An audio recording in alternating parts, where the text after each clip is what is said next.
Hello छात्रों, कैसे हैं आप सब। उम्मीद है आप सब बहुत अच्छे होंगे, सकुशल होंगे।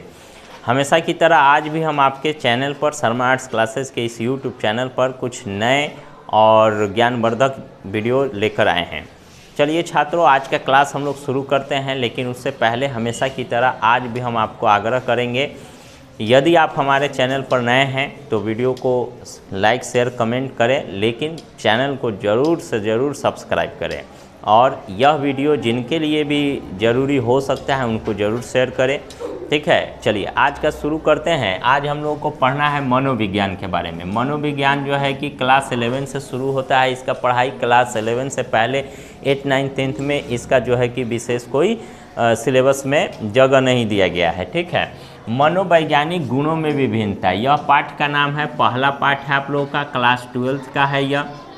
ठीक है, और मनोवैज्ञानिक गुणों को लेकर के हम देखते हैं कि दुनिया में जितने भी सारे लोग हैं उनमें काफ़ी विभिन्नता देखने को मिलती है, क्योंकि हर व्यक्ति एक समान नहीं होता है। जैसे कि आमतौर पर हम लोग सुनते हैं गांव देहात में कोई भी व्यक्ति बोल देता है कि पांचों उंगली बराबर नहीं है। मतलब उसका कहने का सेंस यह होता है कि हर आदमी बराबर नहीं होता है। ज्ञान से, बुद्धि से, रंग रूप से, आकार से, लंबाई चौड़ाई से हर आदमी में विभिन्नता पाई जाती है, अंतर पाई जाती है। और यह प्रकृति ने हर इंसान को अलग बनाया है एक दूसरे से। अगर एक समान बना देगा तो फिर पहचाने नहीं आएगा, बहुत सारी दिक्कतों का सामना करेंगे।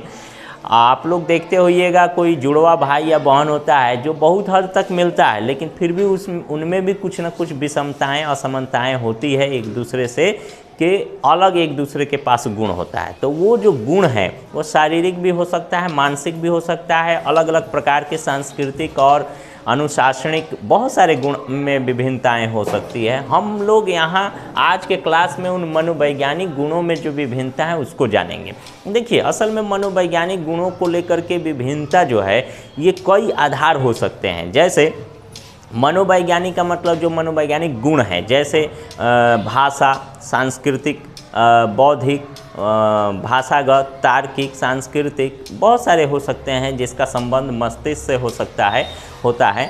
तो उन मनोवैज्ञानिक गुणों का बहुत सारा आधार है। उसमें हम सभी आधार का बात नहीं करेंगे। आज हम बुद्धि के बारे में बात करेंगे, क्योंकि यह बुद्धि जो शब्द है हर व्यक्ति के पास अलग अलग होता है। कोई बुद्धिमान होता है जैसे चतुर कहा जाता है आमतौर पर, कोई कम बुद्धिमान होता है, कोई बहुत ज़्यादा बुद्धिमान होता है। तो बुद्धि को लेकर के तरह तरह की धारणाएं हैं, और मनोविज्ञान विषय में बुद्धि को लेकर के बहुत लंबा चौड़ा जो है कि सिलेबस में उसको जगह दिया गया है। बुद्धि को लेकर के समझना है हम लोगों को। देखिए, बुद्धि क्या है। बुद्धि, इसको इंग्लिश में इंटेलिजेंसी कहते हैं। इंटेलिजेंसी, इंटेलिजेंट माने तेज होता है, इंटेलिजेंसी कहते हैं। ठीक है, इंटेलिजेंस या इंटेलिजेंसी। ठीक है, तो बुद्धि क्या है, हर व्यक्ति में विभिन्न मात्रा में यह गुण पाया जाता है। इसीलिए हर व्यक्ति मनोवैज्ञानिक गुणों में एक दूसरे से विभिन्न होते हैं, अलग होते हैं। देखिए, असल में बुद्धि क्या है अगर पूछा जाए तो ये किसी वस्तु का, जगह का, स्थान का नाम नहीं है। हमारे अंदर, आपके अंदर, सबके अंदर यह एक मनोवैज्ञानिक गुण पाया जाता है। ठीक है, यह मनोवैज्ञानिक गुण है बुद्धि। बुद्धि का अर्थ क्या है, इसको लेकर के भी बहुत सारे विद्वानों ने अलग अलग परिभाषा दी है। हम कुछ विद्वानों के मत को भी समझेंगे। बुद्धि की परिभाषा सर्वप्रथम अगर हम पूछें, अर्थ अगर ये पूछें, तो इसका अर्थ सीधा यह होगा कि बुद्धि हमारे अंदर वो मनोवैज्ञानिक गुण है जिसके माध्यम से हम किसी समस्या का समाधान करते हैं। बुद्धि हमारे अंदर वो टैलेंट पैदा करता है, वो क्षमता पैदा करता है जो किसी भी रहस्य को जानना, किसी गूढ़ चीज़ को, किसी जटिल चीज़ को समझना और उसे आत्मसात करने की क्षमता को बढ़ाना, वह काम क्या करता है, बुद्धि करता है। ये बुद्धि हर व्यक्ति में अलग अलग होता है, किसी में कम, किसी में ज़्यादा, किसी में बहुत ज़्यादा, किसी में बहुत कम पाया जाता है। और इस बुद्धि के आधार पर मनुष्य का वर्गीकरण भी किया गया है, 7 कोटि में बांटा गया है। किसने बांटा था, वो कौन कौन से कोटि है, इन सब को भी जानेंगे। हम यह भी बताएंगे आज के इस क्लास में कि बुद्धि का एक फार्मूला होता है, जिस फार्मूला पर आप लोग जांच सकते हैं कि आपकी बुद्धि कितनी है। ठीक है, यह भी देखते हैं। चलिए आइए शुरू करते हैं। बुद्धि किसे कहते हैं, समझ में आ गया कि बुद्धि वह माध्यम है, वह क्षमता है जो हमें किसी भी समस्या के समाधान करने के लिए जरूरी होता है। ठीक है, बुद्धि को लेकर। आगे देखते हैं, बुद्धि को लेकर के बहुत सारे लोगों ने सिद्धांत भी दिए हैं, जैसे एक कारक सिद्धांत, द्विकारक सिद्धांत, प्रश्नावली 16, कैटल का सिद्धांत। बहुत सारे विद्वानों ने, कार्ल युंग ने, उसके बाद में अल्फ्रेड बिने ने, थियोडर साइमन ने, कई वैज्ञानिकों ने, कई साइंटिस्ट ने बुद्धि को लेकर अलग अलग धारणाएं प्रस्तुत की है। हम लोग आज जो जानने वाले हैं ये बहुत ही स्पेशल है। 1905 ईस्वी में देखिए, बुद्धि को मापन करने के लिए, अब देखिए ये तो बात तय है कि हर व्यक्ति में अलग अलग बुद्धि का स्तर होता है, लेकिन ये क्लियर नहीं है कि किस व्यक्ति में कितना है, कितना उसको मापना चाहिए ना। मापने का कोई यंत्र तो बना नहीं है। जैसे टेम्परेचर को हम लोग थर्मामीटर से नाप लेते हैं, किसी भी वजनदार चीज़ को तराजू पर जोख लेते हैं, तो उसी तरह बुद्धि को नापने का कोई यंत्र तो ऐसा है नहीं जिससे वो लगाए अब पता चल गया इतना बुद्धि है। लेकिन उसकी कुछ तरीके हैं जिसके आधार पर आप माप सकते हैं कि किस व्यक्ति के पास कितना बुद्धि है। आइए देखते हैं। और इसी काम को करने के लिए 1905 ईस्वी में, हम फैक्ट बता रहे हैं, 1905 ईस्वी में अल्फ्रेड बीने नाम के एक विद्वान थे, अल्फ्रेड बीने, ठीक है, अल्फ्रेड बीने नाम के एक विद्वान थे जिन्होंने 1905 ईस्वी में बुद्धि के बारे में औपचारिक रूप से मापने की कोशिश की। और अल्फ्रेड बीने का सहयोग देने के लिए एक और विद्वान थे जिनका नाम था थियोडर साइमन। क्या नाम था जी? Theodore Simon. थियोडोर साइमन, ये दो विद्वान थे जिन्होंने बुद्धि को औपचारिक रूप से मापने का प्रयास किया। औपचारिक का मतलब इसको जो है कि एक विधि के तहत औपचारिक रूप से मापने की कोशिश की। यानी बुद्धि मापन का पहला प्रयास जो है, औपचारिक प्रयास, कब किया गया? 1905 ईस्वी में बुद्धि मापना। इस आधार पर उन्होंने बताया कि कुछ व्यक्ति के पास बुद्धि अधिक होती है और कुछ व्यक्ति के पास बुद्धि कम होती है, और इस आधार पर बुद्धि का मापन किया गया। लेकिन इसका कोई क्राइटेरिया फिक्स नहीं था कि इतना बुद्धि होगा तो वो क्या होगा, इससे कम होगा तो वो बुद्धिमान होगा कि तेज हो, ये दायरा फिक्स नहीं था। इस दायरा को फिक्स करने के लिए इन दोनों विद्वानों ने 1908 ईस्वी में, दूसरा हम तथ्य दे रहे हैं, 1908 ईस्वी में अपने इस बुद्धि मापन के सिद्धांत में संशोधन किया। और संशोधन कर करके दो चीज़ों का पता लगाया। दो चीज़ वो कौन कौन से थे? पहला था मेंटल एज, पहला चीज़ था मेंटल एज, ठीक है, और दूसरा चीज़ था क्रोकोलॉजिकल एज, ठीक है। इसको हम लोग MA बोलते हैं, MA, और इसको CA बोलते हैं। क्रोनोलॉजिकल है, क्रोनोलॉजिकल एज, CA और MA। इसको हम लोग बोलते हैं वास्तविक मानसिक आयु। इसको बोलते हैं मानसिक आयु। और दूसरा है कालक्रमिक आयु कहिए या वास्तविक आयु कहिए, कालक्रमिक या वास्तविक आयु कहिए। यानी 1908 ईस्वी में इन दोनों विद्वानों ने संशोधन किया अपने बुद्धि के सिद्धांत में 1908 ईस्वी में, और उन्होंने मानसिक आयु और वास्तविक आयु के बारे में एक नया तथ्य सामने रखा। ये क्या है, इसको समझते हैं। मानसिक आयु का मतलब क्या होता है? कोई विद्यार्थी 10 साल का है लेकिन वह 10 साल से कम का बुद्धि रखता है। यानी मान लेते हैं कि उदाहरण के तौर पर लें कि 10 क्लास का बच्चा 5 क्लास में पढ़ता होगा। 10 साल का बच्चा 5 क्लास में पढ़ता होगा, लेकिन उसे तीसरा क्लास का भी विषय वस्तु उसे नहीं आता है, ठीक है। तो वो बच्चा को हम लोग आमतौर पर क्या कह देते हैं? मंद बुद्धि का है, कमज़ोर है।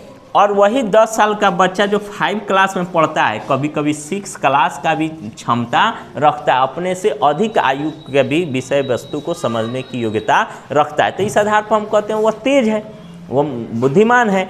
तो इसी तरह मानसिक आयु और वास्तविक आयु रखा। मानसिक आयु वह है जो उसका मस्तिष्क, उसके शारीरिक उम्र वास्तविक आयु से अधिक या कम सोचता है, उसकी बौद्धिक आयु कह सकते हैं इसको, उस आयु को मानसिक आयु कहते हैं। और एक वास्तविक आयु होती है जब उसका जन्म होता है तब से लेके अब तक के आयु को उसका हम वास्तविक आयु कहते हैं। ठीक है, ये उसका रियल एज हो जाता है। कोई भी व्यक्ति पूछता है तुम्हारा आयु कितना है, तो मानसिक आयु नहीं बताता है, वास्तविक आयु बताया जाता है। ठीक है, और मानसिक आयु जो है कम, मेन उम्र से कम भी हो सकता है, अधिक भी होगा। अगर वास्तविक आयु से कम बौद्धिक आयु होगा, मतलब CA से कम होगा A में, तो उसे बौद्धिक न्यूनता कहते हैं, उसे हम कहते हैं कमज़ोर मंद बुद्धि का है। लेकिन वही व्यक्ति अगर अपने वास्तविक आयु से अधिक आयु की क्षमता का ज्ञान रखता है, कैपेसिटी रखता है किसी भी चीज़ को सॉल्व करने का,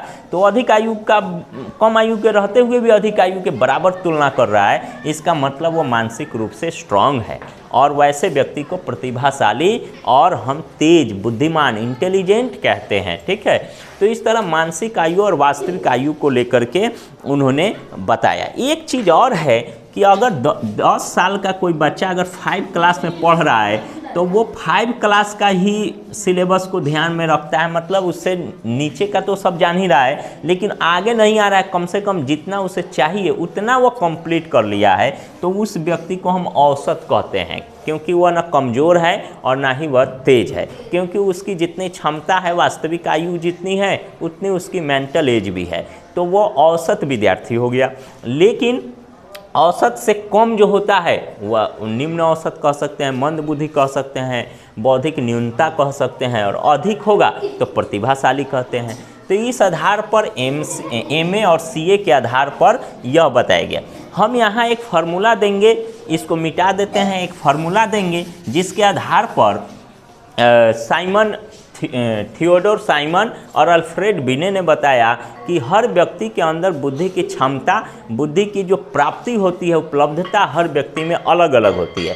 तो जो हर व्यक्ति में अलग अलग स्तर होता है उसको बुद्धि लब्धि कहा जाता है। ठीक है, कोई व्यक्ति बौद्धिक रूप से न्यूनता है तो उसकी बुद्धि लब्धि कम होगी।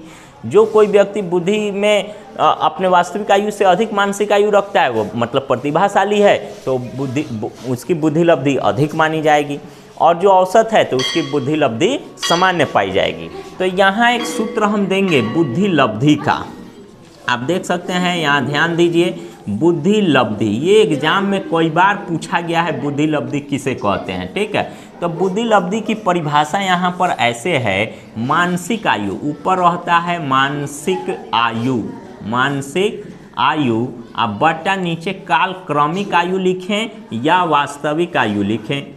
ठीक है, वास्तविक आयु यानी उसका मेंटल एज और वास्तविक आयु के बीच के अनुपात में जब हम 100 से गुना करते हैं तो वह बुद्धि लब्धि प्राप्त होता है। यानी थियोडोर साइमन और अल्फ्रेड बिने ने बुद्धि लब्धि को लेकर एक फार्मूला दिया, मानसिक आयु बटा वास्तविक आयु गुना 100। इसको इंग्लिश में हम लोग इंटेलिजेंट क्वेशेंट कहते हैं, IQ। इंटेलिजेंट आई, क्वेशेंट का मतलब वह प्राप्त कितना कर रहा है, IQ। आप लोग सुने होइएगा कि कोई बच्चा बहुत कमज़ोर रहता है पढ़ने लिखने में, तो उसको प्रायः कोई कह देता है गांव घर में, इसका IQ लेवल बड़ा कमज़ोर है। मतलब IQ लेवल कमज़ोर होने का मतलब उसका बुद्धि लब्धि कम है। अगर किसी बच्चे का IQ ज़्यादा है इसका मतलब उसे तेज मानते हैं, मतलब उसका बुद्धि लब्धि अधिक है। तो इस फार्मूला के आधार पर, इस सूत्र के आधार पर किसी भी व्यक्ति का हम बुद्धि लब्धि निकाल सकते हैं। तो ये तो हो गया फार्मूला। और बुद्धि क्या है, बुद्धि को जो है कि कब कब संशोधन करके कैसे क्या बनाएंगे, ये सारी चीज़ें हो गई। अब हम लोग जानेंगे बुद्धि लब्धि को लेकर के इस अल्फ्रेड बिने और थियोडोर साइमन ने 7 भागों में मनुष्यों का मतलब आम लोगों का वर्गीकरण किया। एक बड़ा उन्होंने रिसर्च किया था जिसमें कई लोगों पर उन्होंने रिसर्च किया, और इस रिसर्च के आधार पर यह बताया कि यह व्यक्ति बौद्धिक रूप से न्यूनता है, मंदता है ना, यह व्यक्ति औसत है, यह प्रतिभाशाली है, यह उच्च औसत है, अति श्रेष्ठ है या श्रेष्ठ है। इस आधार पर उन्होंने बुद्धि लब्धि को लेकर 7 भागों में 7 वर्गों में बांटा। आइए हम देखते हैं, इस बोर्ड को साफ कर देते हैं। यहाँ हम बतलाएंगे कि वह 7 पार्ट कौन कौन से हैं और किस पार्ट के किस वर्ग का कितना बुद्धि लब्धि होना चाहिए, और हम आपको यह भी निकाल के दिखाएंगे कि कौन व्यक्ति का किस तरह बुद्धि लब्धि आप निकाल पाएंगे। तो आइए देखते हैं। तो बोर्ड आपका साफ होकर के पुनः इस पर लिख दिया गया। देख रहे हैं आप लोग, यहाँ जो है बुद्धि लब्धि का वर्ग का नाम दिया गया है। इसे 7 कोटि में बांटा गया है। पहला जो है 130 प्लस, दूसरा 120 से 129, 129 से अधिक होगा 130 तो इस वाले वर्ग में आ जाएगा। 110 से 119, चौथा है 100 से 109, पाँचवा है 90 से 99, छठा है 80 से 89 और सातवां है 79 यानी 79 से नीचे। 79 से जितना नीचे चल जाए या 130 से जितना ऊपर चल जाए इसका कोई लिमिट नहीं है। इसका वर्ग दिया हुआ है। पहला का वर्ग है अति श्रेष्ठ, दूसरा वर्ग है श्रेष्ठ, तीसरा वर्ग है उच्च औसत, चौथा है औसत, पांचवा है निम्न औसत, छठा है सीमावर्ती और सातवां है असत्य। इसका प्रतिशत भी दिया हुआ है कि बहुत ज़्यादा प्रतिभाशाली श्रेष्ठ और अति श्रेष्ठ की संख्या बहुत कम होती है। यानी कुल जनसंख्या में अति श्रेष्ठ लोगों की संख्या 2.2% ही है।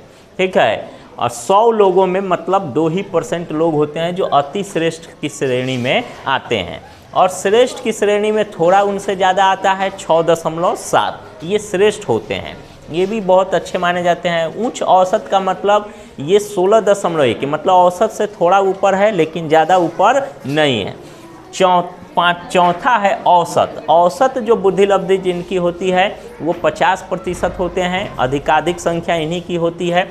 और निम्न औसत जो कमज़ोर बुद्धि के होते हैं, मंद बुद्धि के, उनकी संख्या 16.1 होती है। सीमावर्ती जो उनसे भी कमज़ोर होते हैं बौद्धिक रूप से, उनकी संख्या 6.7% होती है। और ये सातवां जो कोटि है अशक्त का, यह सबसे कमज़ोर और सबसे निःशक्त अशक्त कह सकते हैं। यह बौद्धिक रूप से बहुत ही कमज़ोर होते हैं, इनकी संख्या भी निम्न होती है 2.2। इनको टोटल जोड़िएगा तो 100% हो जाएगा। यानी 100 लोगों का, अगर आप 100 लोगों का नहीं 1000 लाख 1.5 लाख करोड़ इतने लोगों का अगर आप रिसर्च करें तो उसमें इतने प्रतिशत के ये कोटि के लोग हैं।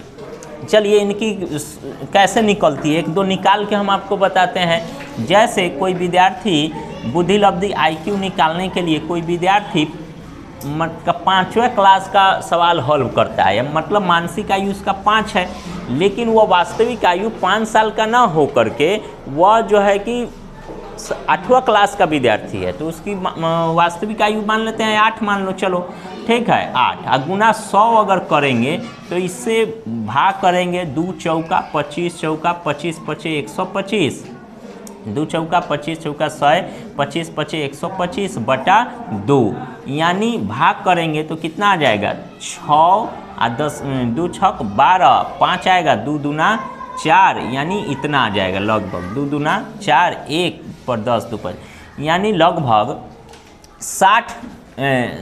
60 दशमलव आ जाएगा, लगभग 60 दूना 120, 5 है 2.5 है तो 2 5 मान लेते हैं। ठीक है, तो 60 के करीब आ जाएगा, यानी वो बौद्धिक रूप से बहुत ही कमज़ोर विद्यार्थी है, वह अशक्त में आ जाएगा। ठीक है, लेकिन अगर किसी व्यक्ति का IQ हम निकालें, ऐसे व्यक्ति का तेज माने औसत विद्यार्थी का, कि किसी व्यक्ति का IQ अगर मान लेते हैं मानसिक आयु भी 10 है और उसका वास्तविक आयु भी 10 है, गुना 100 अगर करेंगे तो कट जाएगा 0 0 तो 100% आएगा। यानी 100% नहीं आएगा, ये बुद्धि लब्धि 100 आएगा।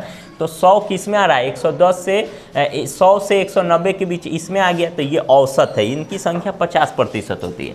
लेकिन किसी व्यक्ति का अगर IQ निकाले, अगर वह 10 साल का मानसिक आयु है लेकिन उसका वास्तविक आयु 10 साल का न हो करके मान लेते हैं 4 साल का है, और गुना 100 करते हैं तो 25, 4 साल नहीं, 4 साल बहुत कम हो गया, 8 अगर मान लेते हैं तो 2 चौका 8, 25 चौका 100, 250, 250 में 25 दहाई के 250, 250 में 2 से भाग करेंगे तो 125 आएगा। 125 का मतलब इस वाले कोटि में आ जाएगा। दूसरे नंबर कोटि में 120 से 129, तो वो श्रेष्ठ कहलाएगा, यानी वो बहुत ही तेज तराज विद्यार्थी है। यानी इस तरह IQ का आपको हमने डिस्कशन करा दिया। बुद्धि लब्धि क्या है, पहले बुद्धि क्या है, बुद्धि का मापन औपचारिक रूप से 1905 ईस्वी में अल्फ्रेड बिने ने किया, थियोडर साइमन ने उनका साथ दिया। 1908 ईस्वी में इसी बुद्धि लब्धि को लेकर के मानसिक आयु, मेंटल एज और क्रोनोलॉजिकल एज, काल क्रमोनिक आयु, इसका भी उन्होंने एक नया कॉन्सेप्ट दिया। और इस तरह सीए और एमए के आधार पर लोगों का निर्धारण किया गया कि कौन तेज है, कौन कम तेज है, कौन बहुत तेज है, ठीक है। तो इस आधार पर तय किया गया।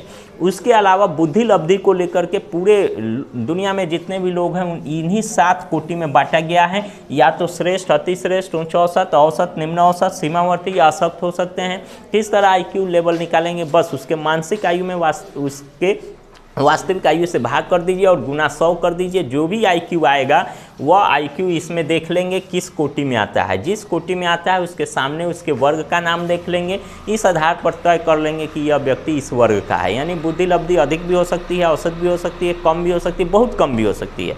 तो आपने आज के क्लास में सीखा बुद्धि क्या है, बुद्धि लब्धि कैसे निकाला जाता है, बुद्धि लब्धि के आधार पर कितना भाग में लोगों को बांटा गया है। एक चीज़ और हम आपको क्लियर कर दें, ये इससे जुड़ा हुआ जो भी आज के क्लास में हमने कॉन्सेप्ट दिया, इससे जुड़ा हुआ आप लोगों के एग्जाम में सवाल कैसे रहेगा। तो सवाल ये रहेगा, बुद्धि किसे कहते हैं, सब्जेक्टिव में रहेगा। बुद्धि लब्धि क्या है, ये रहेगा। बुद्धि लब्धि को औपचारिक शुरुआत मापन किसने किया, तो अल्फ्रेड बिने और थियोडर साइमन। ऑप्शन में से दोनों मारना है या दोनों में से कोई एक रहे तो कोई एक मारना है, ठीक है। 1908 ईस्वी में इसमें संशोधन किया गया और इस तरह मेंटल एज और क्रोनोलॉजिकल एज का पता किया। इस तरह बुद्धि लब्धि के से रिलेटेड क्वेश्चन आ सकते हैं।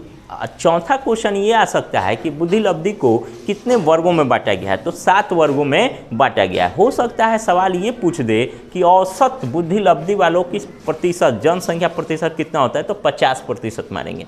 अगर क्वेश्चन ये भी पूछ सकता है कि अति श्रेष्ठ लोगों का जनसंख्या प्रतिशत कितना होता है, तो 2.2% होता है। देखिए अति श्रेष्ठ क्या है, असक्त क्या है, इसकी एक उदाहरण हम बताते हैं। आइंस्टाइन महोदय का बुद्धि लब्धि मापा गया था जिसमें पता चला था कि 140 प्लस था। यहाँ 130 ही 140 प्लस, मतलब बहुत अति श्रेष्ठ है। वो दुनिया में विरले व्यक्ति थे जिनका बुद्धि लब्धि बहुत ज़्यादा मापा गया था।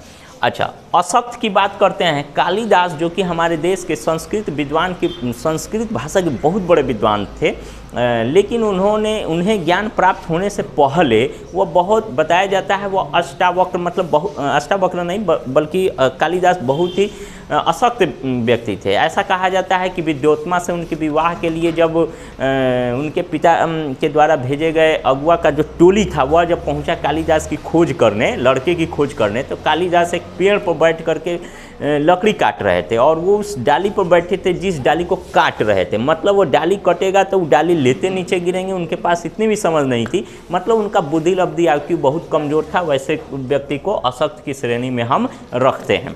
तो इस तरह जो औसत होता है अपनी ज़रूरत के हिसाब से उतना ज्ञान हासिल कर लेता है, तो उसको औसत, उच्च औसत या निम्न औसत की श्रेणी में हम बांटते हैं।